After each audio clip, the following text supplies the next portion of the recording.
आयोजित जागर आदिशक्तीचा सन्मान कर्तृत्ववान महिलांचा या नवरात्री निमित्ताच्या विशेष कार्यक्रमामध्ये आपल्या सर्वांचं सहर्ष स्वागत। रोटरी क्लब ऑफ वाल्हेकरवाडी ही अनेक समाजसेवी उपक्रम राबवत असते।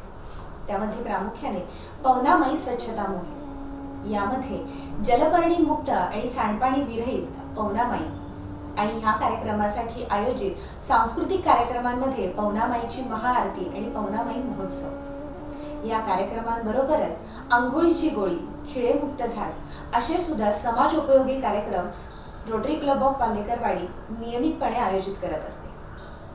रक्तदान असो, अवयवदान असो, शालेय साहित्याचं वाटप असो, असे तर उपक्रम सारखेच चालू असतात। नवरात्र, आदिशक्ती पूजनाचा कालावधी, स्त्री शक्ती पूजनाचा कालावधी, अशा या काळामध्ये अनेक बदल, अनेक बदलांना आपण यामधनं सामोरं जात असतो। या स्त्री शक्तीच्या हातात इतकी काही शक्ती आहे आणि त्यामधून ती बरेच काही उपक्रम म्हणा करत असते। आणि अशाच आज एका आपण स्त्री शक्तीला भेटणार आहोत।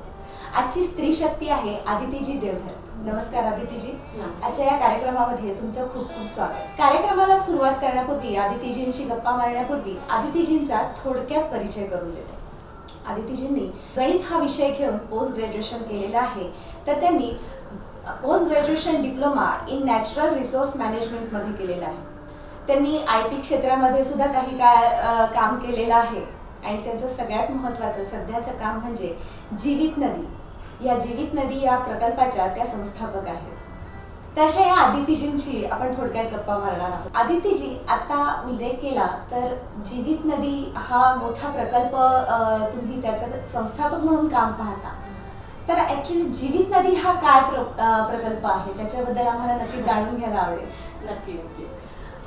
तुम्हाला माहितीच आहे की आपल्या पुण्यामध्ये मुळा मुठा नद्यांची अवस्था खूपच वाईट आहे आणि देशभरातल्या ज्या 10 नद्या सगळ्यात प्रदूषित असतात त्यात ह्या गणल्या गेलेल्या आहेत। 2014 मध्ये आम्ही असे काही अस्वस्थ लोक एकत्र आलो की ज्यांना ते नदीची अवस्था पाहून त्रास होत होता आणि काहीतरी करायचं होतं। खरं तर काय करायचं वगैरे काही तेव्हा कल्पना नव्हती, पण काहीतरी करायचं आणि नदीची अवस्था बदलायची एवढंच माहित होतं। मग असे आम्ही एकत्र येत गेलो लोक आणि मग आठवड्यातनं एक दिवस भेटायचं, मग प्रत्येकाने आपलं आपलं वाचन करायचं, एकत्रित चर्चा करायची, असं करत करत हे झालं। आणि मग त्यातनं लक्षात आलं की सगळ्यात मोठं ऍक्च्युली समस्या काय आहे नदीपुढे, तर जे ज्या नदीमुळे हे शहर वसलं त्या लोकांचं, त्या शहरातल्या लोकांनीच नदीकडे पाठ फिरवली आहे। आणि म्हणून आम्ही ठरवलं की, आणि ते आपण जर पाहिलं जगभरातले जर आपण केस स्टडीज पाहिले तर नुसत्या सरकारी योजनांनी कुठलीही नदी स्वच्छ झालेली नाहीये। नदी पुनरुज्जीवन करायचं असेल तर नागरिकांचा सहभाग खूप महत्त्वाचा आहे। आणि म्हणून आम्ही ठरवलं की लोकांना नदीकडे घेऊन यायचं, त्यामुळे लोकसहभागातून नदी पुनरुज्जीवन असा धागा पकडून आम्ही काम सुरू केलं। आणि मग त्यासाठी वेगवेगळ्या म्हणजे जाणीव जागृती, अवेअरनेस जनरेशन त्याचे काही, आणि मग दत्तक घेऊया नदी किनाऱ्यासारखे कृती प्रकल्प अशा याने ते सुरू आहे का। आता तुम्ही उल्लेख केला की दत्तक घेऊ नदी किनारा, तर हे नक्की काय आहे? खरं सांगू आता आपण आपल्या संस्कृतीमध्ये नदीला आई मानतो म्हणजे, आणि त्यामध्ये नदीचा किनारा दत्तक घ्यायचा हीच कल्पना इतकी खरं तर आहे, पण सध्या अशी परिस्थिती आहे की ती गरज झालेली आहे। आमच्या असं लक्षात आलं की सुरुवातीला आम्हाला वाटलं होतं की लोकांना कोणालाच काही वाटत नाहीये नदीबद्दल, पण मग असं लक्षात आलं लोकांशी बोलल्यावर एकदा नदीचा विषय काढला ना की लोक खूप बोलायला लागतात। आणि काहींच्या जुन्या आठवणी सुद्धा आहेत नदीच्या पाण्यात पोहलेले सुद्धा लोक अजून आहेत आपल्या इथे। आणि मग त्यांच्याशी बोलायला गेलं की बहुतांश लोकांमध्ये असहाय्यता आहे की नदीसाठी काहीतरी करायचं आहे, पण काय करणार, कारण समस्या इतक्या मोठ्या आहेत आणि सामान्य माणूस काय करेल, म्हणजे आपल्याकडे काही पैसा नाही, आपल्याकडे सत्ता नाही, आपण काय करू शकणार, असं एक तो आहे। आणि एकट्याने सुरू काय करायचं ते भीतीदायक आहे, म्हणजे ती कल्पनाच फार भीतीदायक आहे, एकट्याने नदीवर जाऊन काही करणं। मग हे जेव्हा आमच्या लक्षात तेव्हा आमचा तोपर्यंत गट बऱ्यापैकी तयार होता, म्हणून आमच्या लक्षात की लोकांना आपण हे देऊ शकतो, ते पाठबळ की तुम्ही एकटे नाही आहात, आपण सगळे मिळून करू शकतो। आणि म्हणून मग दत्तक घेऊया नदी किनारा हे केलं, पण एखाद दिवशी तिथे जाऊन इव्हेंट करून होणार नाहीये, त्याच्या काही काळ नियमित करायला लागेल एवढं आपल्याला जाणवलं होतं। आणि म्हणून आम्ही ठरवलं की एक नदी किंवा ओढा जो काही तुमच्या घराच्या जवळ आहे त्याचा हे दत्तक घ्यायचा, गटाने काही नियमितपणे तुमचा हवा तो दिवस निवडा सोयीने, पण नियमितपणे तिथे काही काळ काम करायचं, म्हणजे निदान 3 ऋतू तरी त्याच्यात हे कव्हर झाले पाहिजे, तर आपल्याला काहीतरी बदल दिसू शकतो। आणि अशी ती संकल्पना आम्ही केली आणि आमचा जो मुठाई नदी फेरी म्हणून जो प्रकल्प आहे, तर तेव्हा आम्ही ती संकल्पना त्या लोकांना सांगितली. तर त्या एका फेरीला काय झालं होतं की सिंहगड परिसरातलेच खूप लोक होते आणि आम्ही विठ्ठलवाडीला जाऊन बघून आलो होतो. शैलजा ते आम्ही सगळे जाऊन की इथे दत्तक घेऊ शकतो, कारण एक तर सुरक्षितता आहे आणि सहजपणे नदीच्या इथे जाऊ शकतोय, असं दोन्ही ह्याच्या विठ्ठलवाडी आम्हाला छान वाटला होता. आणि त्यावेळी सिंहगड परिसरातलेच लोक आल्यामुळे ते म्हणले की अरे खूप छान कल्पना आहे, सुरूच करू आपण. त्यामुळे तो छान असं सुरू झाला. अगदी 3 लोकांपासून सुरुवात झाली आणि मग हळूहळू वाढत गेला. आणि मग ते पाहून मग आणखी 2 ठिकाणी आहेत, मुळा नदीवर आणि राम आणि मुळा संगम जो आहे तिथे आहे. आणि तसंच बाकीच्या गावातल्या काही म्हणजे बाहेरचं पुण्याच्या बाहेरच्या ह्यांनी सुद्धा त्याच्यातनं प्रेरणा घेऊन आपल्या इथे सुरू केलं आहे. तर त्यांनी असं होतं की त्या म्हणजे सुरुवातीला जे लोक आले त्यांना ते नदीचं नाव समजे, विठ्ठलवाडीला आले तर ही मुळा आहे का मुठा इथपासून हे होतं. आणि आता ते नदीशी इतकं हे झालंय की आता कोविडमुळे आपल्याला हे बंद करायला लागलं तेव्हाच सगळ्याचे अस्वस्थ होते की आपल्याला नदीवर जाता येत नाही, इतकं ते नदीशी हे झालेलं आहे, भावनिक जवळीक झालेली आहे आता. या सगळ्याचा ज्यावेळेस आपण विचार करतो, आता तुम्ही जसं म्हणाला की नदी माता आहे, आपण अगदीच तिला हे करतो. आणि मग पिंपरी चिंचवड मधली पवनामाई असो की जिथे रोटरी क्लबचं काम चालू आहे, इथलं तुमचं जीवित नदीचं काम चालू आहे, अगदी आपण दिल्लीपासून दिल्लीपर्यंत अशी ज्यावेळेस म्हणतो त्यावेळेस आपले पवनामाई असो, मुळा मुठा असो, नाहीतर अगदी गंगामाई, सगळीकडे स्वच्छतेचं काम अगदी जोरदार चालू आहे. आणि ह्या सगळ्या स्वच्छतेच्या ह्याच्यामध्ये सांडपाणी जो काही भाग आहे तो खूप महत्वाचा भाग आहे. तर ह्याच्यासाठी घरापासून आपल्याला काय करता येईल? एक आहे की आपल्या घरात म्हणजे ते बऱ्याच वेळा लोकांना माहित नसतं की जेव्हा नदी प्रदूषण हा विषय येतो ना, तर लोक लगेच की ते कारखाने आणि शेती ह्याच्यामुळे होते, म्हणजे आपलाही काही सहभाग आहे हे आपल्याला माहितीच नसतं. आम्हालाही ते कळलं. ते डॉक्टर प्रमोद मोघे जे आहेत की नॅशनल केमिकल लॅबोरेटरीचे सायंटिस्ट आहेत ते, आणि त्यांनी सांगितलं की आपल्या भारतीय नद्या ज्या आहेत, बहुतांश नद्यांमध्ये साधारण 70% प्रदूषण हे आपल्या घरातनं जात आहे. आता एवढं मुठा नदीचं जर पाहिलं तर तसं तिच्या इथे काही फार कारखाने मोठे नाहीत, काही नाही, पण नदी प्रदूषित आहे. तर त्यांनी सांगितलं की 60 ते 70% प्रदूषण आपल्या घरातनं जातं. आणि घरातनं जातं म्हणजे काय, तर आपण जे विविध रसायनं वापरतो त्यातनं जातं. आणि ह्याचं कसं असं इंडस्ट्रीयल ह्याचा एखादा तुम्ही कायदा आणून ते थांबवू शकता, घरातल्या ह्याला काहीच नाही, ते चालूच राहणार आहे. आणि त्याचं मुख्य म्हणजे आपल्याला माहितीच नाही आहे की ते आहे प्रदूषण. आणि त्या 2 टप्प्यांवर ते प्रदूषण आहे. एक तर आपल्याला किती घातक आहेत, म्हणजे आपलं डायरेक्ट एक्सपोजर जे म्हणतो तसं त्याला होत आहे. शिवाय ते आपल्याकडे कुठल्या तरी सुवेज ट्रीटमेंट प्लांटला जाणार आणि तिथे पाण्यात विरघळलेल्याला काहीच करता येत नाही. आणि आपल्याला असं वाटतं की तिथे सगळी काळजी घेतली जाते, पण असं होतं की पाण्यात विरघळलेली रसायनं तशीच नदीत सोडली जातात. त्याच नदीच्या पाण्यावर पुढे शेती पिकते, कारण आपल्याकडे दुसरा पाण्याचा स्रोत नाहीच आहे. आणि त्यामुळे ही सगळी मातीत शोषली जातात, त्याच्यावर वाढणाऱ्या पिकांवर, आणि तिथून ते आपल्या अन्नाच्या ताटात येत आहेत. तर त्यामुळे हा एक खूप मोठा हे झाला की ते सांडपाणी जे आपण म्हणतो तर त्याच्यात नक्की काय, निदान प्लॅस्टिक काय की ते दिसतं तरी की हे आहे, ह्याच्यात कचरा आहे हे दिसतं. हा अदृश्य कचरा खूप मोठा आहे. आणि त्याचं मग काही ठिकाणी आपण बघतो की असे त्याचं फेसाचे डोंगर उभे राहतात, तर अशा ठिकाणी त्याला जाणवतो. पण बहुतांश याच्यात आपल्याला कळतही नाही की एवढी मोठी प्रचंड केमिकल्स नदीमध्ये आहेत. आणि आपल्याला प्रत्येकाला वाटतं आपण एवढीशी टूथपेस्ट वापरतो त्यांनी काय होणार आहे, पण आपण जर शहराचं एकूण लोकसंख्या पाहिली तर प्रत्येकाने एवढीशी वापरली तो नदीवर खूप मोठा परिणाम होतो.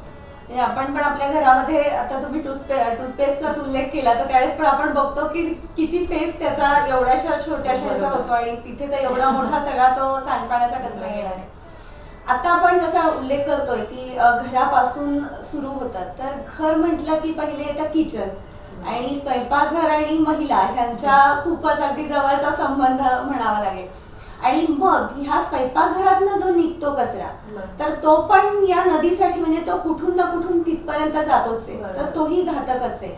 मग अशा वेळेस आपण त्या कचऱ्याची कशी विल्हेवाट लावू शकतो? आम्हाला असं लक्षात आलं की आम्ही कचरा डेपोत वगैरे जाऊन आलो पुणे महानगरपालिकेच्या, आणि मग तिथे जो काही येतो ना कचऱ्याचा, छाती दडपून जाते की आपल्या घरात ना एवढा मी म्हणेन टूथपेस्ट सारखंच की एवढा तिथे इतका प्रचंड होतो. आणि तिथे आपल्यासारखीच लोक काम करत असतात, त्या लेव्हलवर सुद्धा तो खूप घाई आहे की तिथे आपण, आणि तो वास आणि हे भयंकर आहे स्थिती. त्यामुळे आमच्या ते परत, आणि नदीवर आहेच, म्हणजे नदीवर दिसतोच तो कचरा टाकलेला. त्यामुळे आमच्या ते परत लक्षात येत गेलं की हा घरच्या लेव्हलवर म्हणजे स्तरावर खूप सोपा आहे, कारण तो एवढासाच आहे. त्यामुळे तो घरच्या घरी जे आपण ॲट सोर्स म्हणतो, तर तिथे तो त्याचं व्यवस्थापन खूप सोपं आहे. ते सगळ्या शहराचा तो एकत्र आला की ते खूप मोठी समस्या होते. आणि नदीत आहेत, म्हणजे जाता ते नदीत भिरकावणं ही जी प्रवृत्ती आहे ती आहेच. आणि त्यात आपण आधुनिक झाल्यामुळे आपण प्लॅस्टिकच्या पिशवीत घालून तो भिरकावतो, म्हणजे नुसता हे केलं तर जैविक तरी आहे. आणि आणखी एक असं आहे की विशेष निर्माल्याबद्दल हा नेहमी येतो की आपण वर्षानुवर्ष करतोय, आता काय नक्की झालं. मी थोडंसं त्याबद्दलही सांगते की ती प्रथा म्हणून काही चुकीची नव्हती, कारण आपल्या नद्या तेव्हाच्या पाहिल्यात वाहत्या होत्या, भरपूर पाणी होतं, भरपूर प्राणवायू त्याच्यात होता की ज्यामध्ये त्या नद्या पचवू शकत होत्या. आणि निर्माल्यही तेव्हा पूर्णपणे जैविक होतं. आता असं झालंय की आपल्या निर्माल्याचंही हे बदलत गेलंय की आता त्यामध्ये नायलॉनचे दोरे, थर्मोकोलचे हे अशा गोष्टी खूप यायला लागल्या आहेत. आणि शिवाय आपल्या नद्या धरणात पाणी अडवल्यामुळे नद्यांची आहे की त्या सांडपाण्याशिवाय दुसरं काही नसतंच. एक पावसाळ्याचे 4 महिने सोडले येतात, त्यामुळे जो हे सगळं विघटन करायला जो प्राणवायू लागतो तो नद्यांमध्ये नाहीच आहे. बऱ्याच नद्यांच्या अनेक ठिकाणी डिझॉल्व ऑक्सिजनचा म्हणतो तो 0 असतो पावसाळ्यात सोडला तर बाकी 8 महिने. म्हणजे ती नदी कशी काय पचवू शकेल. आणि त्यामुळे जर जैविक असला तरी तिला ते पचवणं आता शक्य नाही. त्यामुळे जो काही प्राणवायू उरलेला आहे तो सगळा याच्यात खर्च होतो. तर त्यामुळे त्या दृष्टीने लोकसंख्या आपली खूप वाढली आहे. त्यामुळे पूर्वीपेक्षा परिस्थिती इतकी बदलली, त्यामुळे तीच प्रथा म्हणून चालू ठेवणं आता नाही आहे. आणि त्यापेक्षा मग ते मातीतून मातीत जी निसर्गाची संकल्पना आहे की सगळं मातीतून येतं आणि मातीत परत जातं. आणि आपण जे म्हणतो त्यामुळे कचरा ही संकल्पना निसर्गात दिसत नाही. जिथे जिथे मानवी वस्ती तिथेच कचरा आलाय, कारण आपण सगळे लिनियर हे केले की काहीतरी करतो, तयार वापरतो आणि फेकून देतो. आणि ते फेकून देतो तिथे तो कचरा येतो. तेच निसर्गातल्या सगळ्या चक्राकार व्यवस्था आहेत की एका ह्याच्यातनं घेणारा पदार्थ दुसऱ्या कुठल्या तरी प्रक्रियेचा घटक पदार्थ असतो. So output of one system acts as input to some other system. त्यामुळे हीच जर आपण हे केली म्हणजे मातीतून हे करायचं, मातीत जायचं. म्हणजे निर्माल्य असेल, स्वयंपाकघरातला कचरा असेल, हा सगळा जर आपण मातीतच करत नाही ना तर ती समस्याच राहणार नाही. म्हणजे कचरा ह्याचंच आपण कचरा या संकल्पनेलाच आपण छेद देऊ शकतो. आणि मग कचरा असं म्हणून एखाद्या गोष्टीकडे बघण्यापेक्षा संसाधन म्हणून त्याच्याकडे बघू शकतो. म्हणजे आपलाही दृष्टिकोन थोडा बदलला. म्हणजे कचरा म्हणलं की काहीतरी घाण, काहीतरी हे, पण ह्याला जर संसाधन म्हणून पाहिलं आणि त्याच्यावर बागा फुलवलेल्या आपण लोकांच्या बघतो, ते पाहिलं की लक्षात येतं की हे कचरा नाही आहे, पण खूप मोठं संसाधन आहे जे करतोय. आणि अनेक समस्या त्यामुळे क्रिएट करतो आपण की नदीसाठी करतो, त्याच्यासाठी करतो आणि एवढं संसाधन वाया घालवतो. थोडा दृष्टिकोन बदलला ना की कचरा म्हणजे आपल्या मनातनं कचरा आधी काढला पाहिजे. निरंजन म्हणून तुमचं जीवित नदीचा आहे तर सहकारी तो नेहमी म्हणतो की कचरा आपल्या मनात आहे, नाहीये म्हणून. बरोबर. आता ह्या सगळ्याचा जेव्हा आपण उल्लेख करतोय तर घरातला, आता तुम्ही जे म्हटलं की आता सध्या सगळीकडे ओला कचरा, सुका कचरा असं सगळीकडे त्याचं बायफॅक्शन केलं जातं. मग अशामध्ये घरातल्या ओल्या कचऱ्याचं तुमचं जे कंपोस्ट खताचा जो तुमचा प्रकल्प आहे मोठा, तर घरातल्या कचऱ्याचं घरातली स्त्री त्याच्यासाठी काय करू शकेल, म्हणजे घरापासून कसं सुरुवात करेल?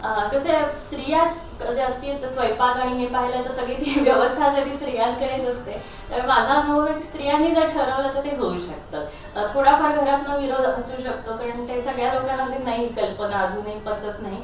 आणि ते काय झालंय ना, एकूणच कॉम्पोस्ट म्हणजे खत करण्यावर चर्चा खूप होते, पण त्याच्यात काही समस्या असतात त्या खरं तर खूप सहज सोडवण्यासारख्या असतात. पण काहीतरी समस्या येतात, मग आधीच ते तयारी नसते, त्यामुळे काही आली समस्या की ते सोडूनच द्यायचं किंवा ते नकोच कॉम्पोस्ट असे खूप असतो आहे. त्यामुळे कुठे ती कल्पना एकदम हे करणं आणि थोडं ते मला असं नेहमी वाटतं की पहिलं तुमचं यशस्वीपणे तुम्ही खत तयार केलं ना, म्हणजे तुमचं पहिली बॅच तयार झाली की मग तुमचं हे शक्यता असते की तुम्ही ते नीट कराल. पण ते बघणं इतकं छान असतं की ज्याला आपण कचरा समजत होतो त्यातनं असं खूप सुंदर ते हे झालंय. मातीच असते म्हणजे ती, आणि त्याच्यावर ती बाग जर आणखी पुढची तुम्ही पाहिली केली तर मग ते खूपच सुंदर असतं. पण ती पहिल्या यश मिळणं इथपर्यंत हे असतं. आणि तिथे मला असं वाटतं ती थोडी मग बाकी लोकांनी मदत करून त्यांना ते पहिल्या यश मिळेपर्यंत हे करायचं, काय जे काही मदत लागेल, सल्ला लागेल तो ते केलं की मग पुढे सोपं जातं. आणि आहे म्हणजे घरातल्या स्त्रीने जर पुढाकार घेतला तर अगदी, कारण कसं आहे ना, त्याचे आपण सेग्रिगेशन आणि वर्गीकरण म्हणतो ना, त्याची खरं तर गरजच नाहीये. ते फक्त आपण वेगळं ठेवायचं एवढंच करायचंय, कारण ते एकत्र करून वेगळं करणं काही हे नाहीये. त्यामुळे ते स्वयंपाक करता करता तिथे एखादे छोटं पातेलं ठेवलं, त्याच्यात त्या ह्याच्यात टाकायचं, नंतर ते कॉम्पोस्ट मध्ये टाकायचं. तसं अगदी सोपी आहे खरं. तेव्हा त्याला काही वास बीस येत नाही, कुठलीच समस्या तशी नसते. ते खूप वेळ राहिलं तरच त्याला वास येणं आणि हे सुरू होतं. त्यामध्ये स्वयंपाकघर या स्तरावर ते करणं खूप सोपं आहे. साधारण ह्या प्रक्रियेला म्हणजे घरातला ओला जो काही भाग राहतोय तर ह्यापासून कंपोस्ट खत ह्या सगळ्या प्रक्रियेला साधारण किती वेळ लागतो? वेळाच आहे की आपल्या स्वयंपाकघरातला कचरा आणि वाळलेली पानं असं म्हणजे अगदी काय म्हणतात ते आयडियल म्हणता येईल तसं आहे. कारण आपला जो स्वयंपाकघरातला कचरा असतो नायट्रोजन असतो, वाळलेल्या पानांमध्ये कार्बन असतो. आणि ते जे खरं म्हणजे मी एक थोडंसं कॉम्पोस्ट बद्दल सांगते की आपण घरी दही करतो ना, तशी ती प्रक्रिया आहे. की आपण काय करतो की दूध घेतो, ते थोडं कोमट करतो आणि त्याच्यात थोडंसं दही, एक अर्धा चमचा दही करतो, ते विरजण आपलं. आता ते विरजण काय घालतं तर त्याच्यात बॅक्टेरिया असतात आणि मग ते हळूहळू बॅक्टेरिया वाढतात, म्हणजे दुप्पट चौपट होत जात, त्या पूर्ण दुधाचं दही होतं. म्हणजे खरं तर आपण काहीच करत नाही, सगळे जे कष्ट आहेत त्यातले ते बॅक्टेरिया आहेत, सूक्ष्मजीव जे आहेत ते करणार आहेत. आणि आपण काय करतो की त्यांना वाढीला पोषक असं वातावरण निर्माण करतो. म्हणजे अगदी फ्रीज मधलं दूध घेऊन आपण काही विरजण लावत नाही त्याला, तर त्याला ते तापमान जे लागतं त्यांच्या वाढीला पोषक ते आपण निर्माण करतो. तर कॉम्पोस्ट मध्ये खरं तर तेच आहे. त्याचं असं उगीच बागुलबुवा खूप झालाय. तर त्याच्यात सुद्धा असं आहे की सगळं काम, मेहनत जी आहे ना ती आपण नाहीच करत, ते सूक्ष्मजीव असतात आणि शिवाय काही कीटक असतात, त्यांना मेकॅनिकल डिकम्पोजर म्हणतात, जे मोठे मोठे हे ब्रेकडाऊन करतात. आणि मग हे जे सूक्ष्मजीव असतात त्यांना केमिकल डिकम्पोजर म्हणतात, ते पचवू शकतात. तर असं ते एकमेकांना मदत करत ते करतात, त्यामुळे सगळं काम ते करतात. फक्त आपल्याला परत आहे की त्यांना पोषक परिस्थिती निर्माण करून द्यायची आहे. त्यांना आपण ATM म्हणतो, म्हणजे एरेशन, टेम्परेचर आणि मॉइश्चर. त्यांना भरपूर हवा पाहिजे. तापमानाचं आपल्या महाराष्ट्रात तर काहीच नाही, सूर्याच्या कृपेने ते सगळं आपोआपच झालेलं आहे. दुसरं मॉइश्चर म्हणजे ओलावा, तर ओलावा त्यांना द्यायचा. एवढ्या 3 गोष्टी सांभाळल्या ना तर बाकी काम तेच करणार आहेत आणि काहीच अवघड नाही. ऍक्च्युली ते विरजण लावतं तसंच ते आहे की त्याला आपण थोडेसे सूक्ष्मजीव, जे कल्चर म्हणतो ते थोडेसे सूक्ष्मजीव त्यांना देतो, मग ते वाढत जातात आणि ते हे होतं. तर त्यामुळे आपण साधारण हे केलं की थर करत जायचं की पहिले किचन वेस्ट असतो, स्वयंपाकातला कचरा, मग वाळलेली पानं, असं एकावर एक हे करत जायचे आणि त्याला कल्चरमधनं म्हणजे तो जो विरजण आहे ते द्यायचं. आणि त्यात थोडं जर पाणी कमी वाटलं, ते कोरडं होते तर थोडंसं हे, आणि ओलसर झालं पाहिजे, ओलं फार नको, असं करायचं. तर साधारण 1.5 महिन्यामध्ये तुमचं कॉम्पोस्ट हे खूप सुंदर तयार होतं. आणि अगदी तुम्हाला ते बाजारात मिळतं तसं हवं असेल तर ते चाळून घ्यायचं, म्हणजे ते चहासारखं जी अपेक्षा असते लोकांची, अगदी तसं तोच फोटो बघतात आणि ते त्या पद्धतीने करायला आमच्याही गटावर येतं की ते तसं दिसत नाहीये आमचं, म्हणजे ते चाळून घ्या. नाही कारण आपल्या याच्यात कसं असं छोट्या काड्या असतात ज्याला वेळ लागतो विघटन व्हायला, त्यामुळे मग आपलं अगदी तसं दिसत नाही. ते चाळून घेतलं की ते मिळतो, चहाचं हवं तर तसं घ्या, पण तसं न करता असं तुम्ही झाडांना ते अगदी वापरू शकता. बरोबर आहे. आता तुम्ही ATMचा उल्लेख केला, म्हणजे लोकांना ATM हे वेगळ्या पद्धतीने माहिती आहे आणि जिथे गेल्यावर खरंच आपल्या हातात काहीतरी येतं, तसाही हा ATMचा उपयोग सुद्धा आपण आपल्या हातात नक्कीच चांगल्या येण्यासाठी आपण इथे करूया. आता आपला जसा उल्लेख झाला तर खरंच स्त्री शक्ती, आणि आताच आपलं नवरात्र आहे, तर ह्या नवरात्राच्या आधारावर आपण या स्त्री शक्तीला घरातल्या ह्या वेस्टचं कसं संकल्प कसा करायला हवा? मी सांगेन की सुरुवात करा, अगदी थोड्याशा ह्याच्यापासून सुरुवात करा आणि घरात जे काही आहे उपलब्ध त्याच्यापासून करा.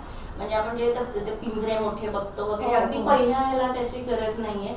तुम्ही आता करून बघताय, आपलं एखादी मातीची कुंडी शक्यतो, कारण मी जे मगाशी म्हटलं हवा पाहिजे त्याला, मातीची कुंडी सच्छिद्र असते, ती घरात असेल तर एखादा जुना माठ असेल, बऱ्याच माठाचा नळ तुटलेला असतो, माठ म्हणून त्याचा उपयोग नसतो, पण याला आपण अगदी वापरू शकतो.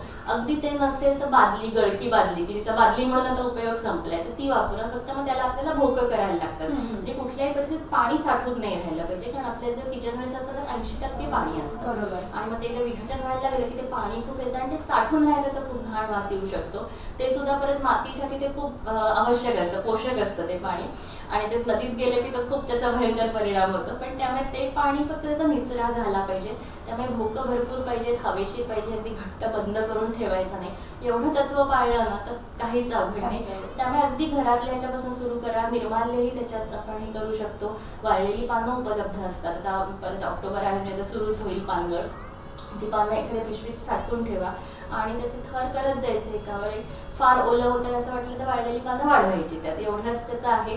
थोडंसं बघत जायचं, सुरुवातीला हे लागेल करायला, थोडं निरीक्षण करायचं, कुठे काही नाही ना कीटक दिसले तर घाबरून जायचं नाही, ते खूप सांगायला लागतं, कारण ते काही असे खूप सुंदर नाही, आपल्या सौंदर्याच्या कल्पनेत बसणारे नाहीयेत, थोडी किळस वाटते. आणि त्यांची ते किडे दिसले की भयंकर हे होतं, आणि मुख्य ते घरात येऊन काही हे होईल का, समस्या होईल का, तर ती भीती असते. तर ते आपले मदतनीस आहेत, त्या आईनेच त्यांच्याकडे पाहिलं तर नाही, आणि ते आपले आपले येतात, आपले आपले निघून जातात काम झालं की.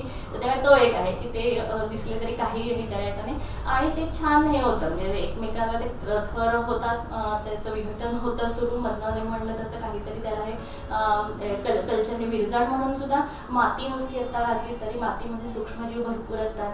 तुमचे कोणी मित्रमैत्रिणी, नातेवाईक जर करत असतील कंपोस्टिंग तर त्यांच्याकडनं थोडं उसनं आणा, परत तेच विरजण जसं आणतो शेजाऱ्यांकडनं तसंच.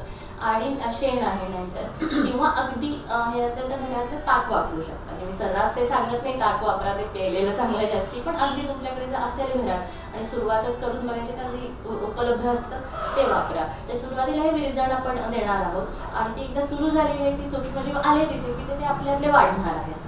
त्यामुळे मी म्हणेन अगदी छोट्या ह्याच्यापासून सुरुवात करा. तो तुम्हाला आधी आत्मविश्वास मिळवा की ते होतंय नीट असं आणि मग मोठ्या प्रमाणात सुरू करा. बरोबर. तुम्ही आता कल्चरचा उल्लेख केला. तर आता आपण दुधाच्या ज्यावेळेस विरजण लावतो त्यावेळेस आपण दही साधारणपणे घरात असतंच, आपण तेच दुधाच्या ह्याच्यात हे करतो. मग आता हे कल्चर मला कुठे मिळेल असा एक महिलांच्या बाबतीत प्रश्न आहे. बरोबर. कल्चर मी म्हटलं तसं माती ही स्वतः एक कल्चर आहे, कारण त्यात सूक्ष्मजीव आहे. नेहमी आपलं काय आहे की सूक्ष्मजीव ह्याच्यात आहे असं काहीतरी हवंय. मग ती माती सुद्धा अशी जी सतत रस्त्याच्या कडेची माती वगैरे बघतो ती सतत उन्हात असते, ती अशी कडक झालेली असते. ती बघूनच कळतं की ते जीव राहिलेला नाही.